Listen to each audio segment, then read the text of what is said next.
आणि आता बातमी आहे आमदार राजन साळवी यांच्या संदर्भात। आमदार राजन साळवी यांच्या कुटुंबियांना एसीबीची नोटीस आलेली आहे। साळवी यांचा भाऊ, वहिनी आणि पुतण्या यांना रायगड एसीबीची नोटीस आलेली आहे। 27 डिसेंबर रोजी अलिबाग येथील एसीबी कार्यालयात हजर राहण्याचे आदेश देण्यात आलेत। तर जमीन खरेदी आणि हॉटेलमधील भागीदारीबाबत या चौकशीत अधिक माहिती घेणार आहेत। यापूर्वीही साळवी कुटुंबियांची चौकशी झाली होती। तर आमदार राजन साळवी यांच्या कुटुंबियांना एसीबीची नोटीस आलेली आहे। साळवी यांचा भाऊ, वहिनी आणि पुतण्या यांना रायगड एसीबीने नोटीस बजावलेली आहे।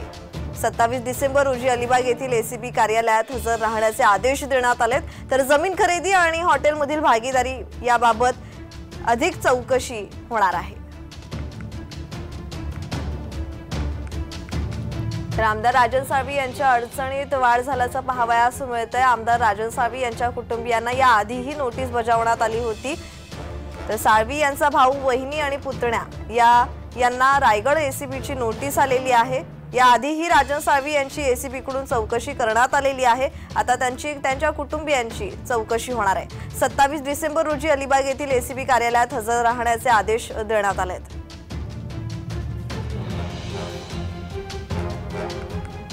जमीन खरेदी आणि हॉटेलमधील भागीदारीबाबत अधिक चौकशी होणार आहे। यापूर्वीही साळवी कुटुंबियांची चौकशी झाली होती।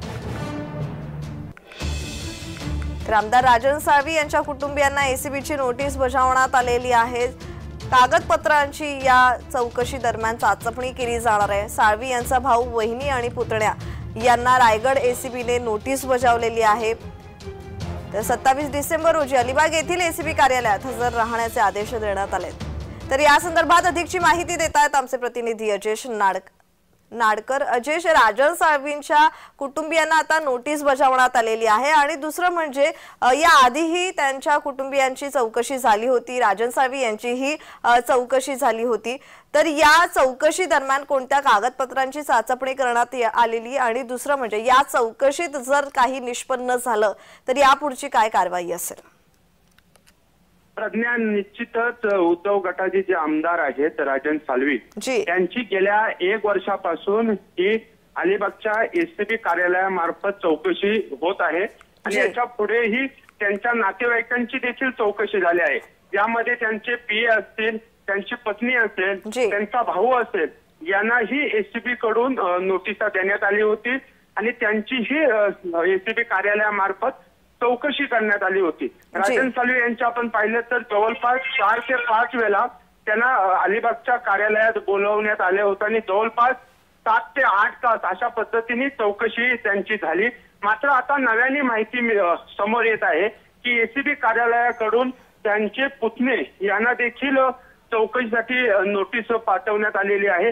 त्यामध्ये अनुराधा दीपक साळवी, त्याचबरोबर दुर्गेश दीपक साळवी आणि दीपक प्रभाकर साळवी या तिघांना 27 डिसेंबरला अलिबागच्या कार्यालयामध्ये चौकशीसाठी बोलवण्यात आले आहे। एकंदरीत आपण पाहिलात तर उद्धव गटाचे जे आमदार आहेत राजन साळवी यांच्यावर जो ठपका म्हणजे आरोप जो लावण्यात आला आहे तो म्हणजे बेकायदेशीर मालमत्ता आणि हॉटेलमध्ये झालेली गुंतवणूक याबाबत ही सविस्तर चौकशी सुरू आहे। यामध्ये अनेक पद्धतीने राजन साळवी यांनी जे आवश्यक असणारे एसीबी कार्यालयाला कागदपत्रे होते ते देण्यात आले होते। मात्र त्यांची जी चौकशी आहे ती अद्याप संपली नाही। आता नव्याने पुन्हा एकदा या तिघांची चौकशी होईल। यामध्ये काय पुढे माहिती येते हे पाहणं आता महत्त्वाचं ठरणार आहे। धन्यवाद अजेश, तुम्ही दिलेल्या माहितीसाठी।